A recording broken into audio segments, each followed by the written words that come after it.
Last week, the Prime Minister was here to make an announcement that he'd already made before, but the Prime Minister came. He had 3 cabinet ministers with him. He had a parliamentary secretary, a senator, a big armored Cadillac, 3 black Suburbans, and 3 other security cars. And if that didn't look like a U.S. presidential motorcade, I'll eat my shirt. Nothing against the Americans, but this is a podcast about Canadians and Canadian values, the ones that made us who we are, but are being dangerously eroded.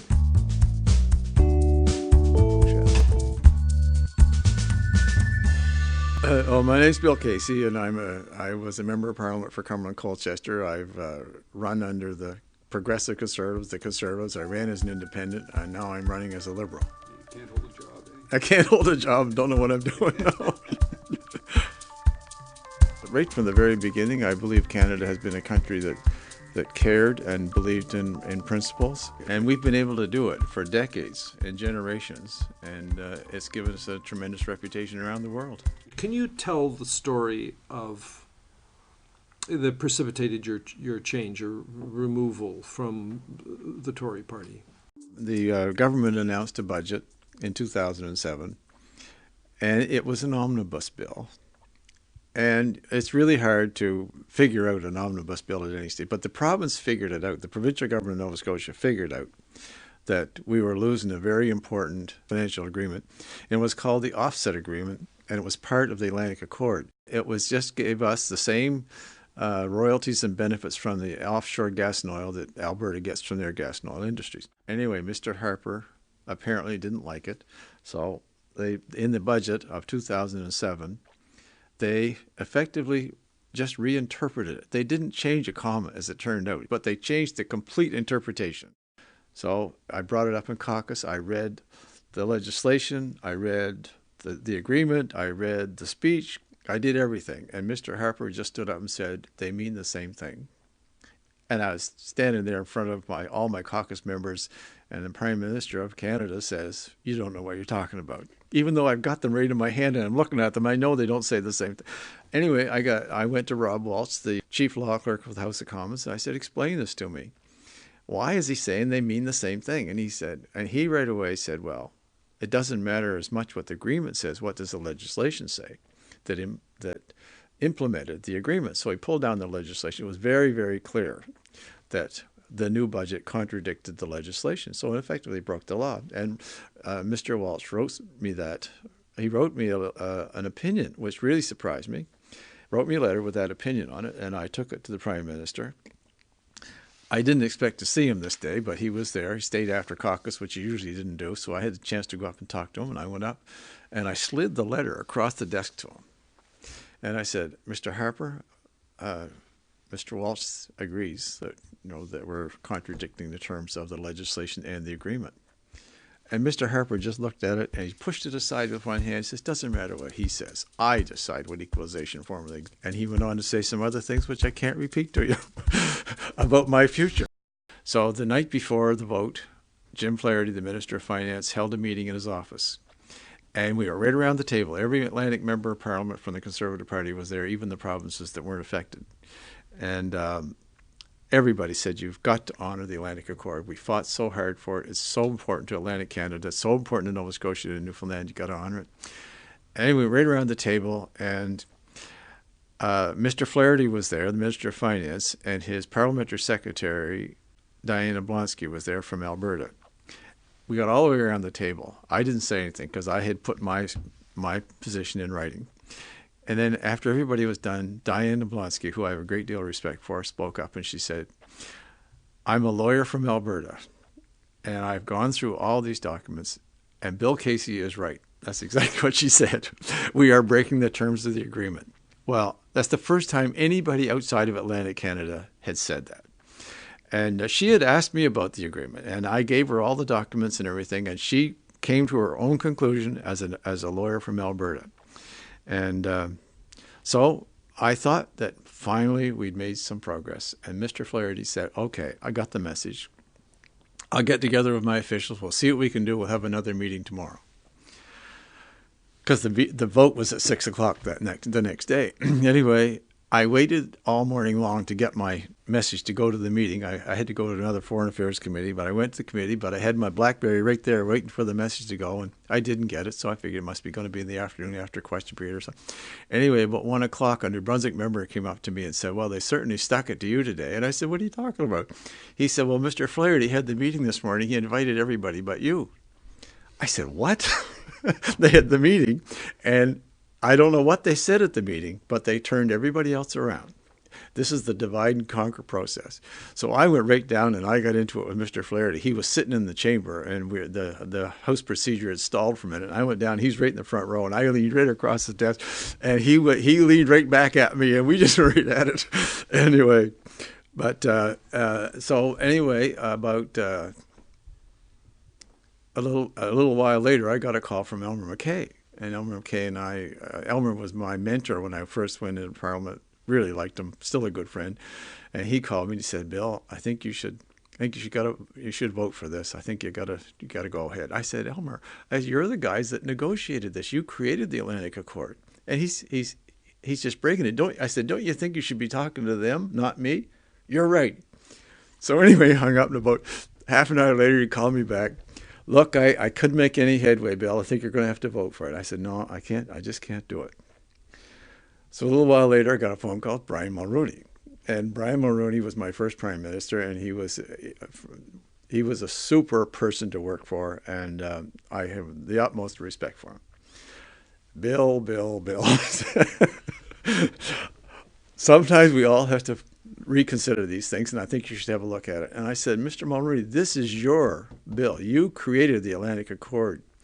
I mean, this was your legislation. And I said to him, would you break a signed contract? Not in your life. And I said, well, that's what they're doing. I said, don't you think you should be calling them? You're right. Hung up. So half an hour later, he called me back, said, no, can't. They won't budge. I think you're going to have to vote for it. I said, no, I'm not going to do it. So anyway, then I went on Mike Duffy's show. Mike had a show right in the little anteroom outside the chamber where we vote. And it was about 5 o'clock.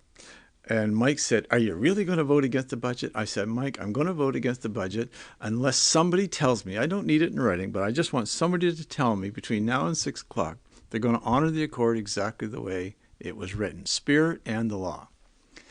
Okay, he said. So anyway, we talked for a few minutes, and I stepped off from Mike Duffy, and Gary Lunn, the Minister of Industry, I think at the time, was standing there waiting, and he grabbed me, and he dragged me into the House Leader's office right behind Mike Duffy. And I thought he was just going to talk to me, but pretty soon Jim Flaherty comes in. Pretty soon Peter MacKay comes in. Pretty soon Ian Brodie comes in from the Prime Minister's office. And by the time we had a whole house full of ministers in this little room, and there was a light over top of me, and they were trying to convince me to vote for the budget. And they said, well, now look, here's what I said, anyway, I talked about the meeting this morning, and I was still a little ticked about that. But they said, well, here's what we're offering, and they said we're going to let Nova Scotia keep the $831 million. And I said, well, that's crazy. That's our money anyway. That's years ago we negotiated. Yeah, but they're going to be able to keep it. And there's $400 million for Atlantic Gateway and all these things. I mean, hundreds of millions of dollars they were saying. And then the phone rings. And somebody passes me the phone. It's Rodney MacDonald, the Premier of the province. And he's the one that insisted that all members of Parliament vote against this budget. And he said, Bill, I've looked at the New Deal, and I think it looks pretty good. I think maybe, you should vote for it. And so I started to ask him questions about the New Deal. He said, well, I don't have it in writing. I said, you don't have it in writing? I said, we're talking about a signed contract that they're not going to honor. What? How come you can be confident? Well, I'm pretty confident they're going to honor this one. I said, I don't think so. So I hung up. And anyway, they kept trying to convince me, the ministers, and everybody tried to get me swung around to vote for it. Somebody else passes me a different phone. This is about 3 minutes later. It's Rodney MacDonald again, Premier. He said, Bill, I got it in writing now. I couldn't believe it.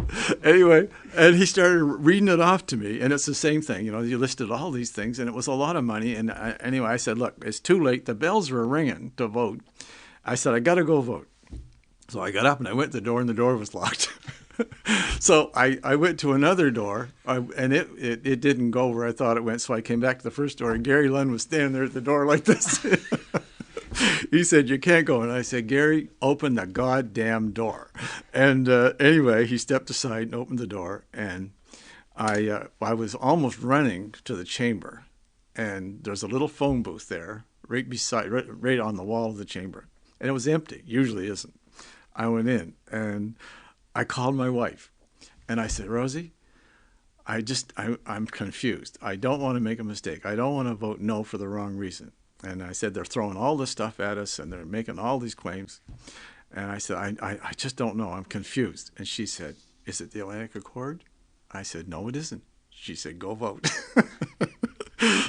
So anyway, I went in and I sat down in my seat, and a couple of other members of Parliament came down and said, look, we've got to see you behind the curtains. And so I said, no, it's too late. They're going to vote any minute, and it's too late. I was sitting right in the front row up by the speaker. And no, Peter MacKay wants to see. He's got a new deal for you. So anyway, Peter was in the room all the time, in the other little room. And anyway, so finally I went up behind the curtains, and meanwhile the press is all leaning over the balcony, trying to watch this thing behind the curtains. And Peter had the piece of paper, and he said, "Here it is. Here it is in writing. They didn't have it in writing in the little room, but here it is in writing." And I said, "Look, Peter," I said, "that's ours anyway. I don't believe that," and so on and so forth. But I should have kept that paper, but I didn't. But anyway, I said, "No, it's too late, Peter. It's too late." Then when the vote came, I voted against the motion. But I didn't even get on my seat, and the whip came down and expelled me from caucus and threw me out. He had a pin, and he stuck it in my face and said, "You're expelled." That's how he did it. And I was still in my seat. I hadn't even moved. And but that's how that happened. But the first person to get over to me was Jack Layton.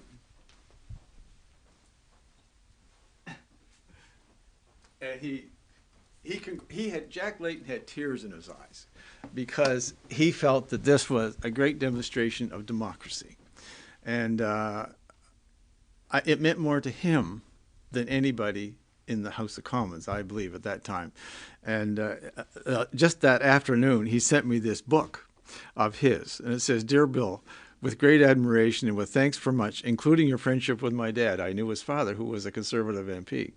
But he said, "Be well in your soul. You are an exemplary MP, Jack Layton." That meant a lot to me, too. But he felt it was a great example of democracy. And I'm not exaggerating. He had tears in his eyes when he was talking to me about it.